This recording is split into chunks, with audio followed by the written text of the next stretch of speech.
All right. Well, with that, ladies and gentlemen, I'm going to give you your round of updates here.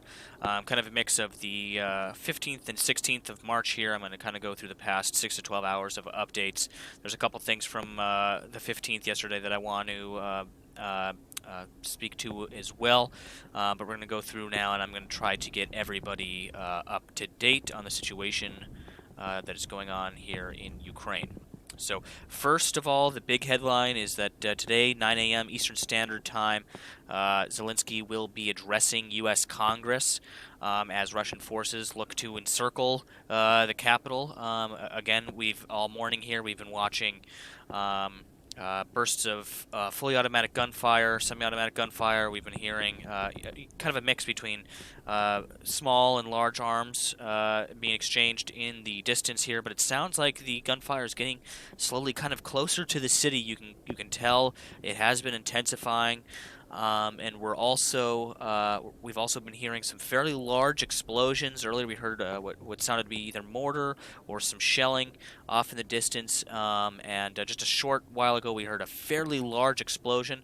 I still don't have anything on live UA map, and we oddly have not had any air raid sirens sounding over the past hour or two, even though we have heard a significant amount of activity coming from the outskirts of the city.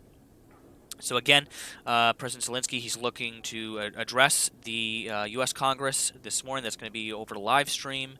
That'll be on our stream as well. I'll be broadcasting that speech, so don't make sure not to miss out on that. That'll be at 9 a.m. Eastern Standard Time. So I believe that's around, if I'm not mistaken, 3 p.m. Kiev time. And so interesting that there's kind of the correlation between this kind of burst of activity that we hear on the outskirts of the city here this morning, as kind of some of the sounds of that gunfire and kind of the exchange of munitions escalates here. So some other big news then in the headlines. So this is going right back into last night. Slovakia charges 2 people with espionage for Russia. The announcement comes a day after the NATO country expelled 3 Russian diplomats. So a lot of these NATO countries are really starting to, kind of tighten the grip on any Russian staff that are in the countries working. As many people may know, Russia does have kind of a long history, with spies going right back to the KGB in the Soviet times. But again, so those 2 people were charged with espionage. I still don't really have any further information on that, but I will try to get some more details on that situation later. Yesterday, 2 powerful explosions rocked the Ukrainian capital of Kiev before dawn. That was before dawn on Tuesday.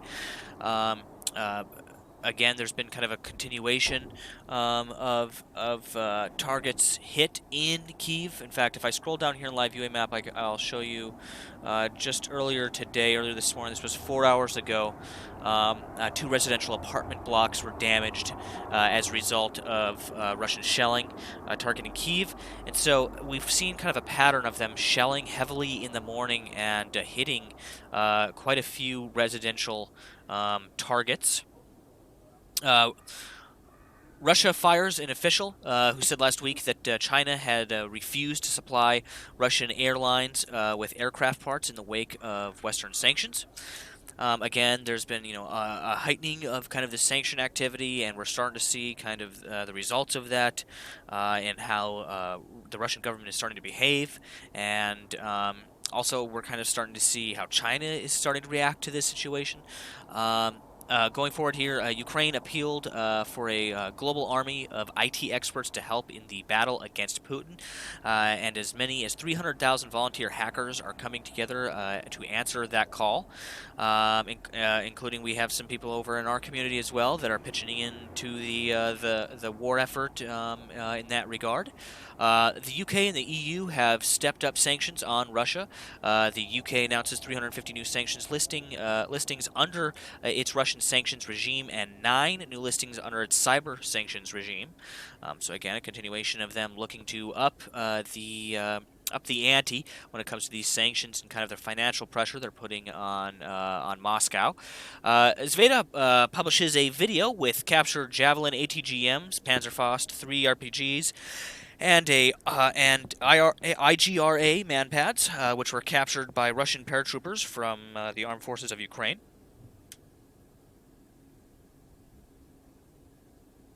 Captured equipment is estimated to be worth $2 to $3 million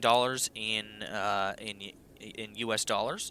Again, there's been a lot of captured equipment on both sides. We have lists of captured Russian equipment by the Ukrainians. We have lists of equipment that the Russians have been able to capture. I would say the Ukrainians have stockpiled a monumentally larger amount of captured equipment on the Ukrainian side than there is on the Russian side. A 35-hour curfew will be imposed in western Kiev from Tuesday evening to Thursday morning.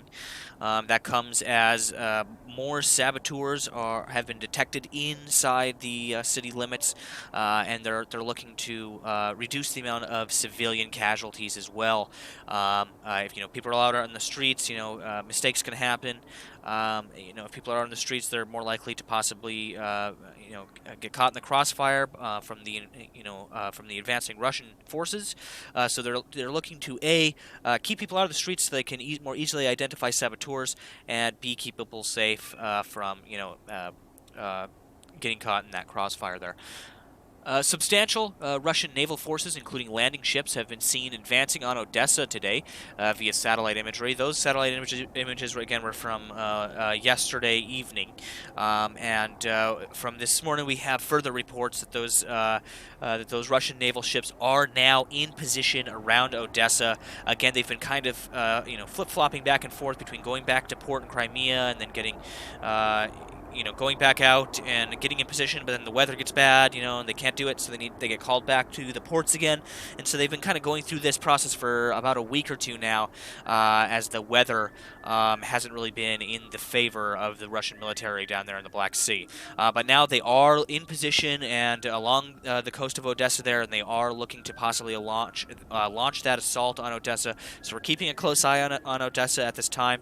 We're hoping that we could possibly spot on some of those Odessa camps some of those naval vessels off the coast. And so we have some of those cameras up now.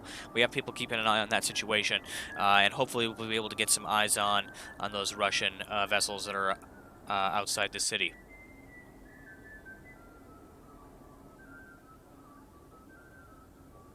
I hear a flute tune playing here in Cam 1. Not sure.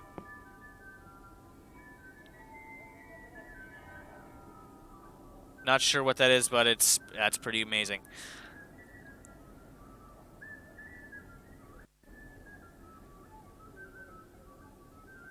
So moving on with the updates here, Polish, Czech, and Slovenian leaders visit Kiev in a European Union show of support, traveling by train. The three leaders are said to be the first to visit Ukraine's capital. They visited this morning, and they have departed and made it back to Poland safely. In fact, we had an update a short while ago here, about an hour ago. After visiting Kyiv, Polish, Slovenian, and Czech delegations returned to safety in Poland, said the government spokesperson.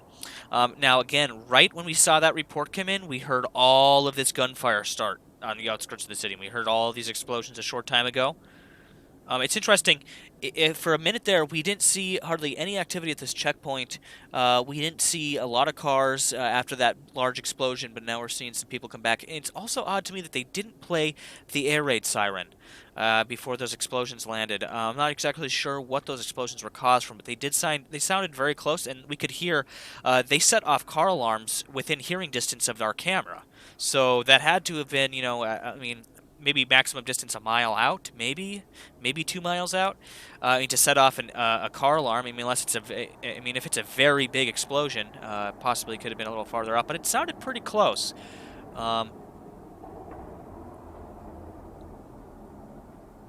All right, continuing ahead with the updates here.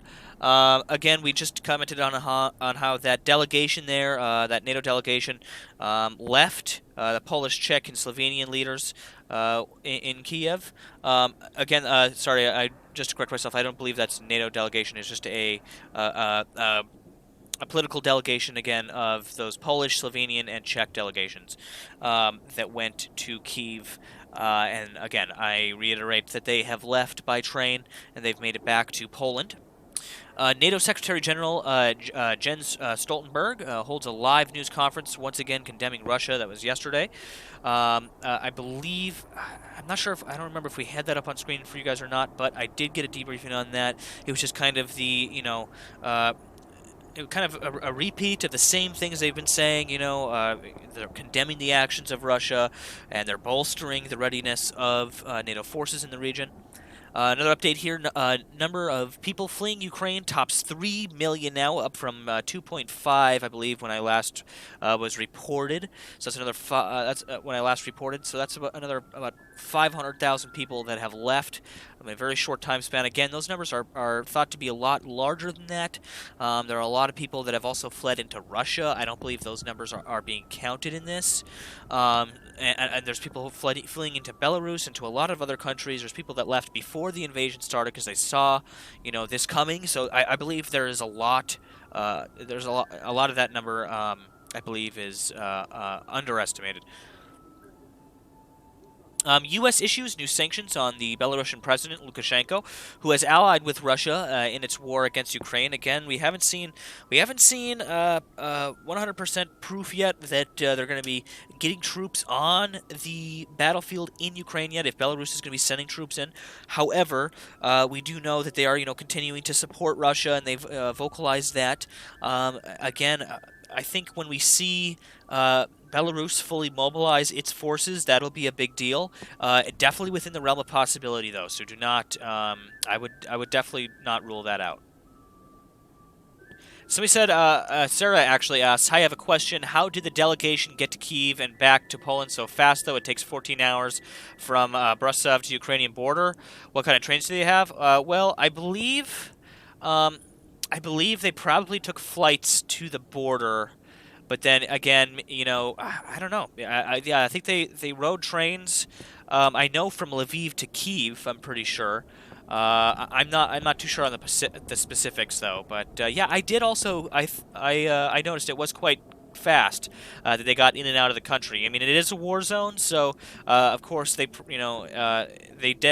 probably want to expedite that and get that process done as quickly as possible. Okay, so so yesterday, again, President Zelensky addressed Canada's parliament. I actually did not have that up on screen. We might watch that a little later, possibly before the U.S. address, just so people can see that. However, we believe it's going to be very similar to what we see at this address to the U.S. Congress. Another update here, Russia imposes sanctions on U.S. President Biden, Anthony Blinken, and other U.S. officials, saying that they can't enter Russia, citing the basis of reciprocity. Again, the U.S. has issued a number of sanctions on a number of Russian leaders, including Vladimir Putin, and so of course, Russia is going to retaliate with some tit-for-tat sanctions of their own. I don't think President Biden, Anthony Blinken, or any other U.S. officials are going to be wanting to travel to Russia anytime soon, so I don't think that'll be really an issue. So again, that was my list of kind of updates from yesterday, kind of the bullet points from yesterday into last night. And then what I'll do now is I'll switch over to live UA map here, and I'll kind of run through all of the updates from the last about 12 hours or so. So about an hour ago, after visiting Kiev, again, I spoke about this a minute ago, that delegation went to Kiev and have left and returned to Poland.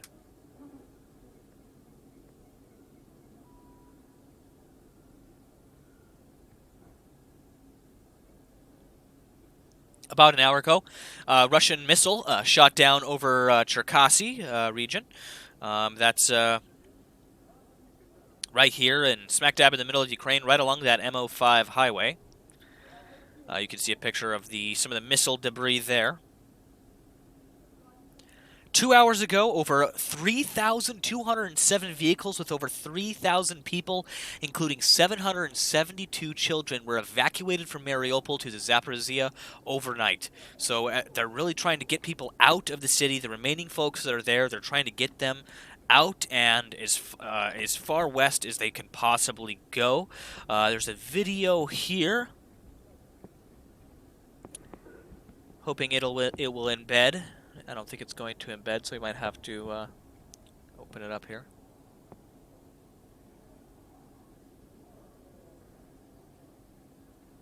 Yeah, it doesn't look like that video's wanting to load for me at this moment, but possibly later I can show it to you. Again, evidence there of people moving from Mariupol westward. They're kind of getting them out of the city. In fact, I think that's actually one of the first published updates we've seen on Live UA Map of them reporting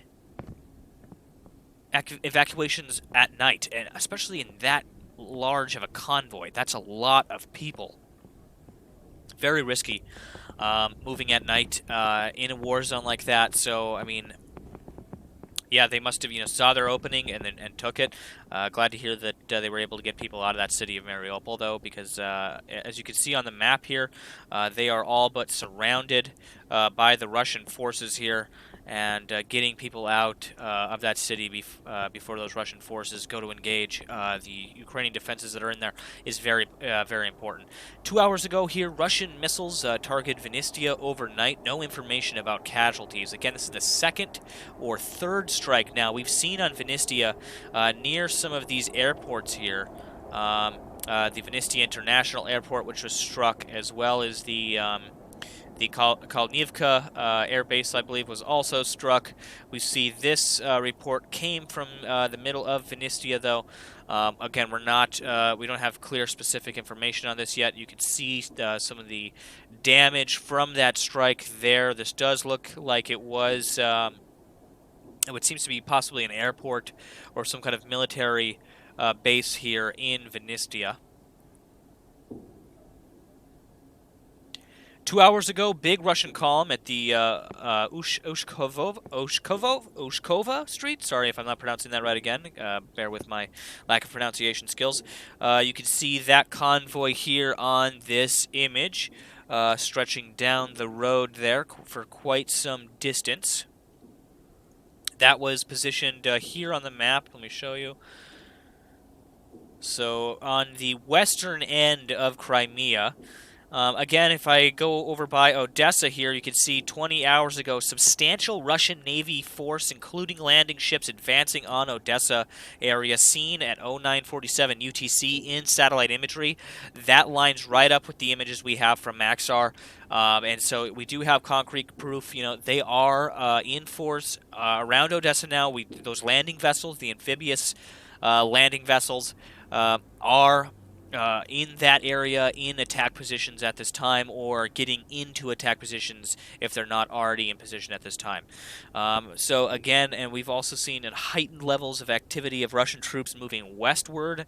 There could also be possibly evidence that some of these forces here in the Transnistria, the breakaway region of Moldova, could be looking to mobilize, and if so, would head right down the M16 into Odessa. And kind of, again, to perform that pincer movement on those troops in Odessa there.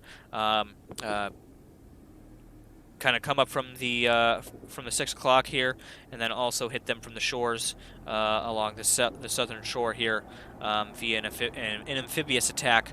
We'd also probably see that Russian naval hardware bombard Odessa as well during that operation. Again, we do have cameras up in that area, and we have been keeping tabs on the situation in Odessa.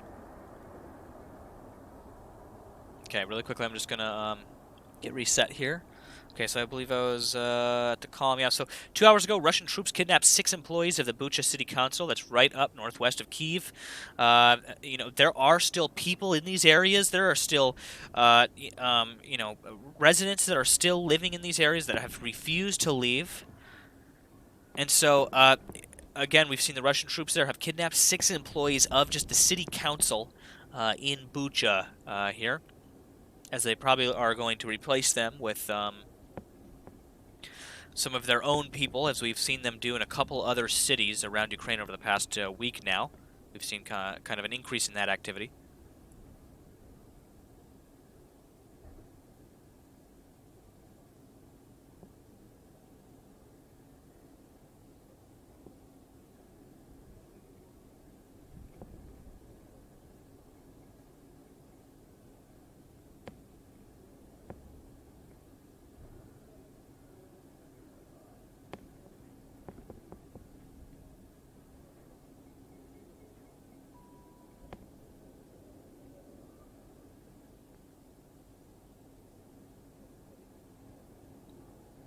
All right, so 2 hours ago, aide to the Office of Presidents of Ukraine says the Ukrainian armed forces are conducting a number of offensives on a number of the front lines in Ukraine. Of course, the other night, we saw all of a sudden there was a large push by Russian forces across Ukraine. We saw reports come flowing in overnight of that activity, and now a day later we see kind of a counteroffensive now breaking out from the Ukrainians in a few of these areas.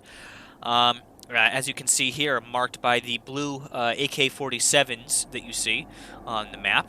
The other night we saw the exact opposite. We saw a bunch of red AK-47s as those reports came in of Russian offensives occurring in real time. So we kind of saw, as the Russian army made an advance, we saw like in real time all of that data, all of those reports come on to live UA map.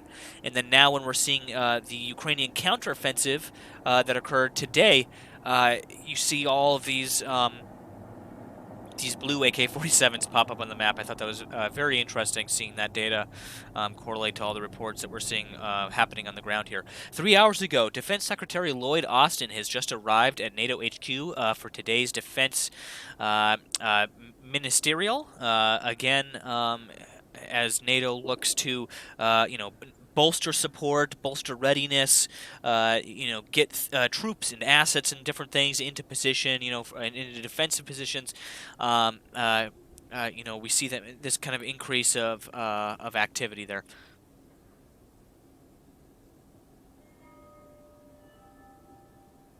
3 hours ago here, a Russian military grouping in Troyestinets reportedly was destroyed by Ukrainian army. That, again, is over here in the northern region here. The northern region here of Ukraine.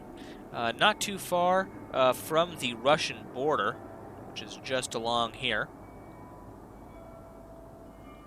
You can see some images here of some of those explosions from what looks to be a UAV of some type, or possibly an aircraft, looking down on the battlefield there. 3 hours ago, one killed as a result of a shelling at the Rubizin in the Luhansk region. Again, there's a lot of fighting ongoing in the eastern region of Ukraine at this time.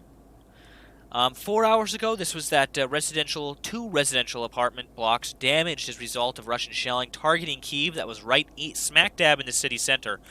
In fact, we actually had a report the other day that the train station across from Mehmet's, where we had that camera in Victory Square, where Mehmet's cam was set up, right across the street from that camera, that train station, it has been damaged from a shockwave and is currently not operational because the building itself has been damaged from that shockwave from a blast that occurred nearby. So that's interesting when I heard that news. Again, here's another image here, another report. 4 hours ago in the morning, a shell hit a 12-story building in the Shevchenkivsky district of Kiev.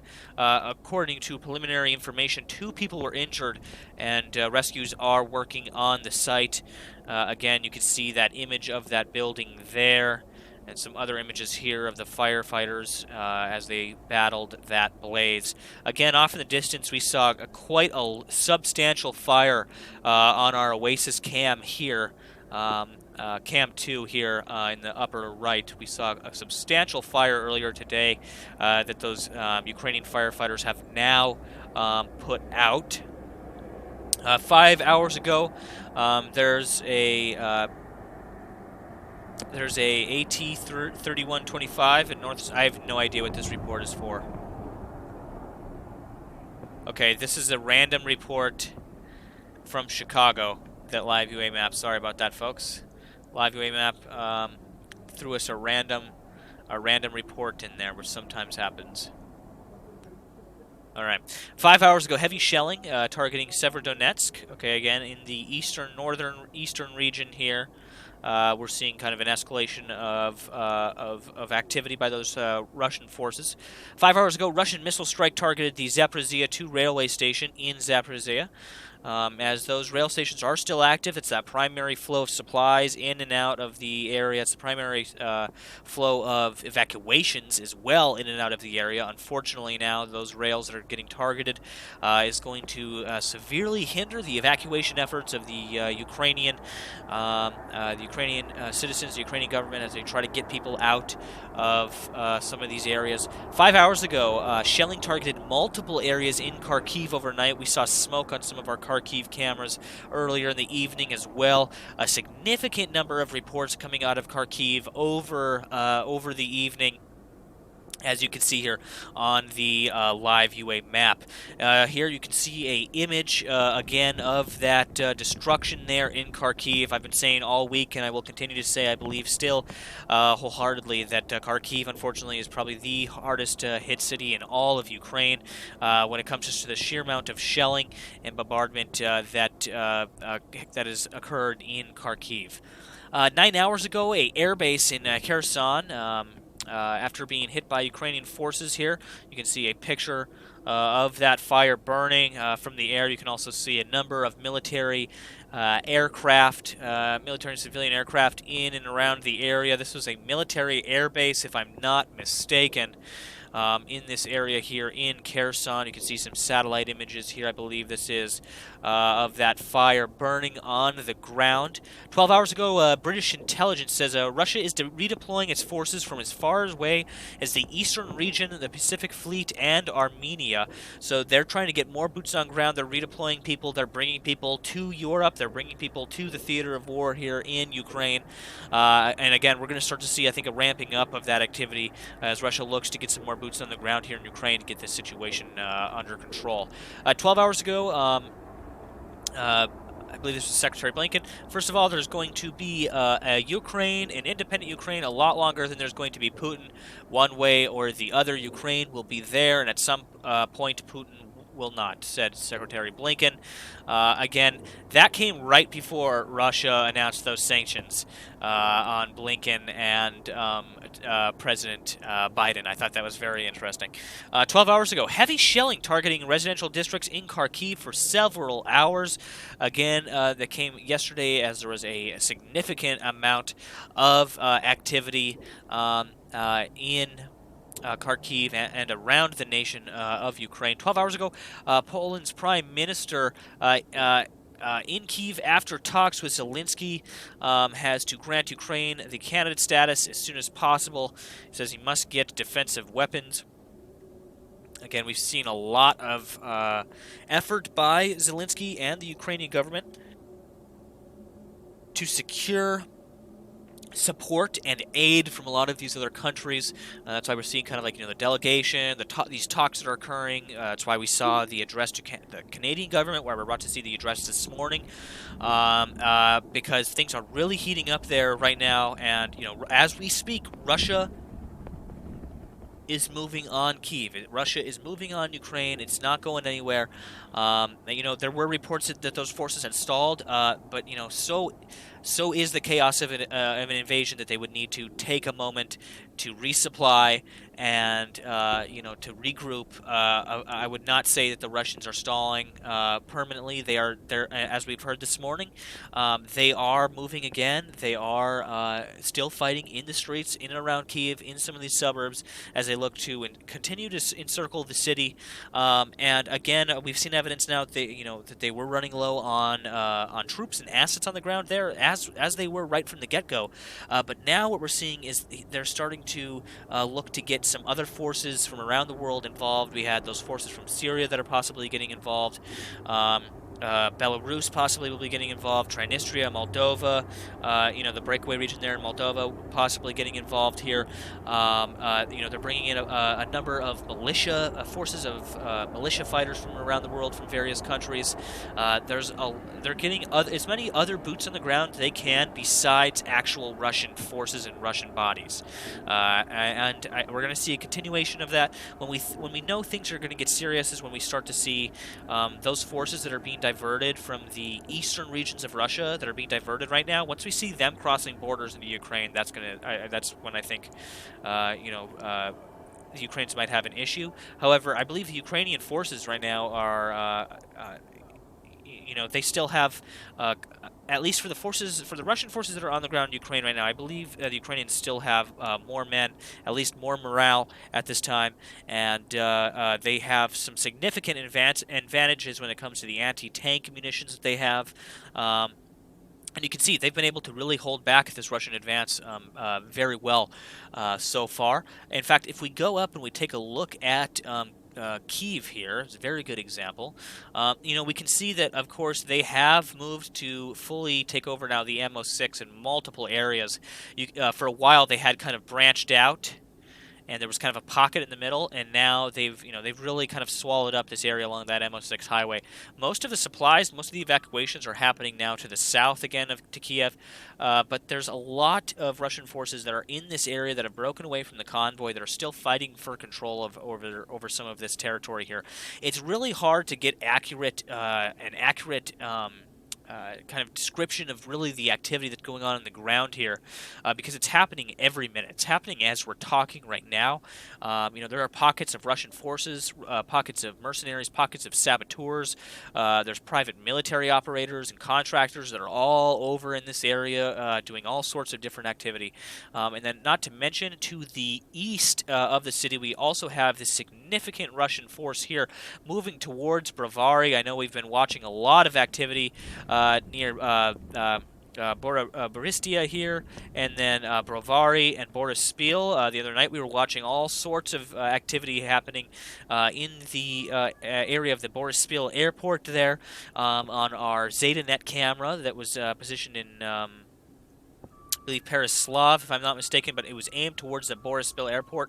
We were watching all sorts of shelling occur on those cameras the other night, and so you can really tell, you can really see from just kind of this map here that the Russian forces are really moving heavily into some of these areas. Now, I have some better maps that show kind of some of those movements.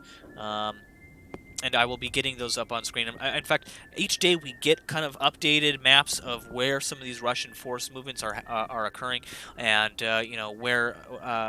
where kind of the fighting is going on, where the areas of territory control are, and hopefully, I believe by noon my time, I should have our updated maps, and so I'll be bringing those to you guys with my later report later in the day. Again, it's only around 7. It's just around 7 a.m. here, my time, on the East Coast here in the United States, around 1 p.m. Kiev time in the capital of Ukraine.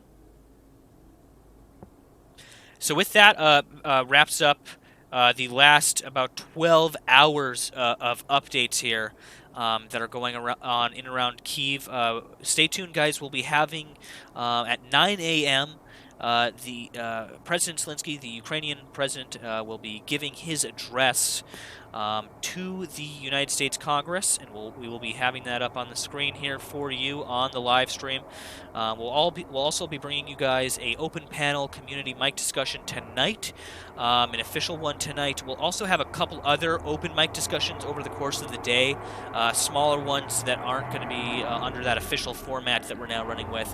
But this evening, Eastern Standard Time, I believe sometime around 5 p.m., I think we'll be doing that. Eastern Standard Time, we'll be having that open panel community discussion. We'll also have another one of those after I'm done giving this report now. I believe if I can get around to it, we'll get another one going here shortly. But it won't be the official formatted one that we're going to be doing this evening. So he says, did you hear shots? Yes, there are shots. Okay, so did you ever interview Mehmet the other night? No, we have not done that yet. I hope to do that today. We're hoping to do that today. We just haven't had time to do that yet. the plan is to get Mehmet on the show and ask him about kind of what's the situation on the ground in Poland, how his journey was out of Kiev, and kind of some of the things that he saw. We're also going to be talking about his YouTube channel, what his future plans are. Again, we're hearing some small arms fire in the distance there, guys. I don't know if you heard that just now.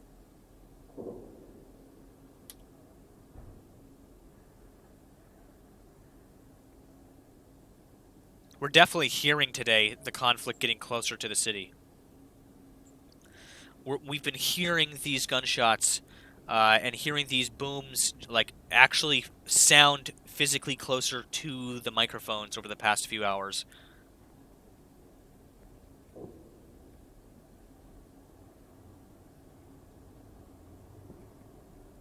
So again, that Zelensky address will be happening in exactly 2 hours from now. At 3 p.m. Kiev time, it'll be happening. 9 a.m. my time, so that's Eastern time, Eastern Standard Time for everybody in the United States. And 3 p.m. on our clock on screen, that's Kiev time, okay? So at 3 o'clock that time, we'll be having that address up on screen for you guys of Zelensky addressing Congress.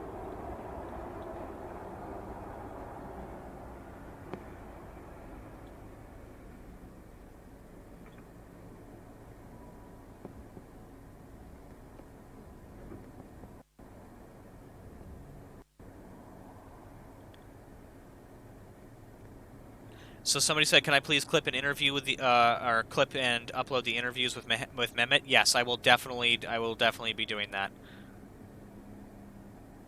I'm also going to be this report that I've just given and I'm still giving now will be uploaded to YouTube. It'll be the first report that we are uploading to the channel, so make sure to go over and show it some love after if you are watching it here and want to rewatch it later. I know there's a lot of people that like to catch them after I've given them, so.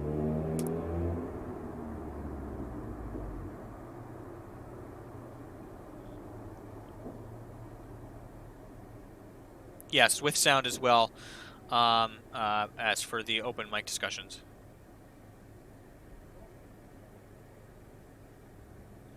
News is saying that Ukraine launched a counteroffensive to reverse some of the Russian progress towards Kiev. Yes, and we've seen evidence of that over this morning. That could be what we're hearing right now, is that counteroffensive. We do know that the Russians are moving towards the city still at this time in certain areas, though. But there are other areas where they are stalled out and are currently waiting supplies and reinforcements.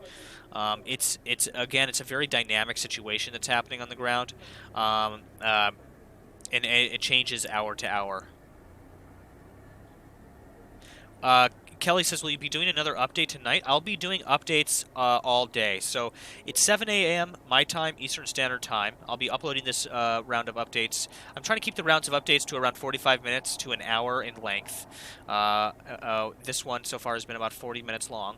And so the goal is I'll upload this afterwards, and I plan to do one every 2 hours or so today.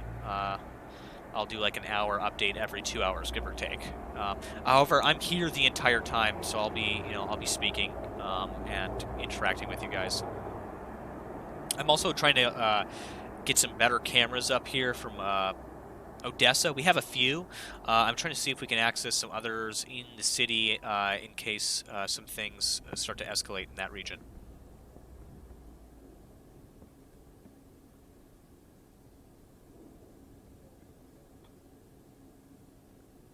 Somebody said those bridges leading into Kiev, Russia could just drive across major enter points into the capital. No, they will blow those. The Ukrainians will definitely blow those bridges if need be.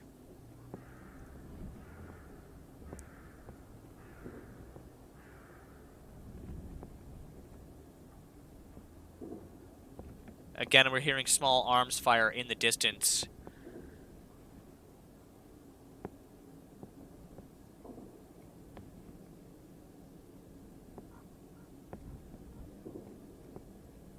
I don't know if you guys can hear that in the distance there.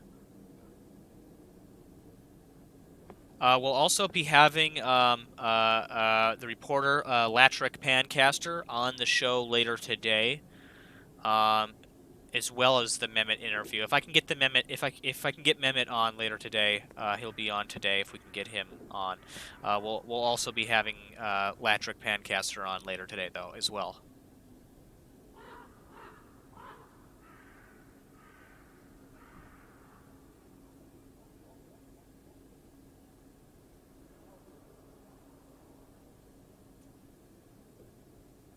It's eerily silent here in Kiev, as we just heard those shots ring out there a few moments ago.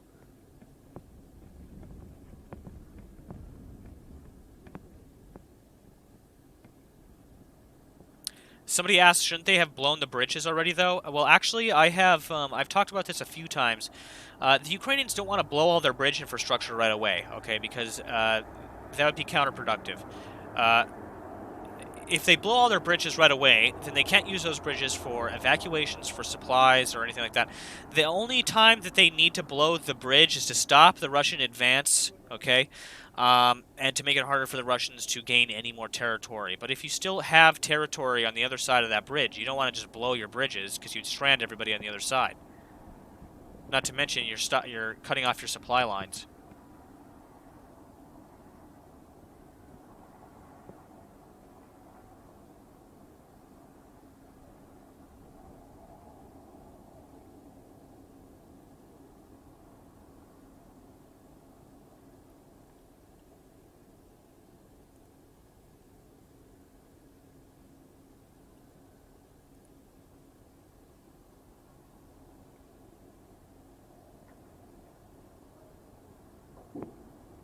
Again, another explosion just heard there. You can really hear quite a lot of activity today on coming out of this Kiev camp here. This is in the city center, you guys, so this is not far from the city center.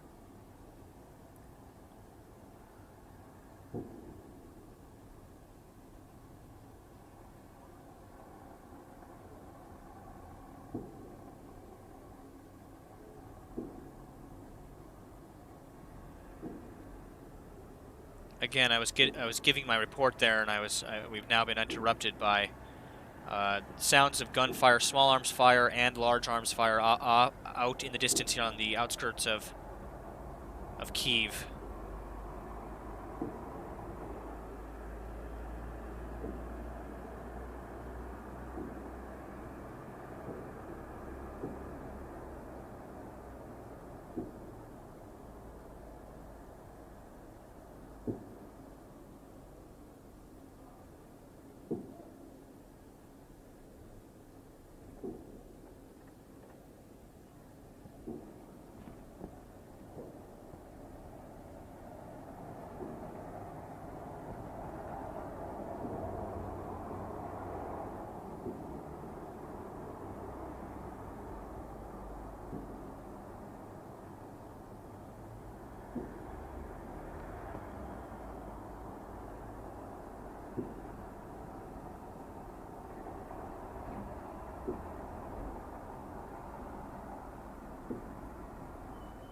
Wow.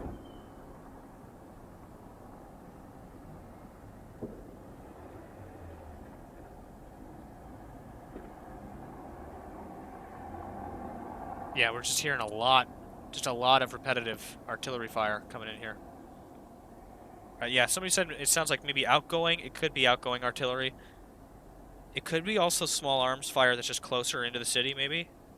I know it's hard to tell. Some of those do sound like pretty big thuds, though.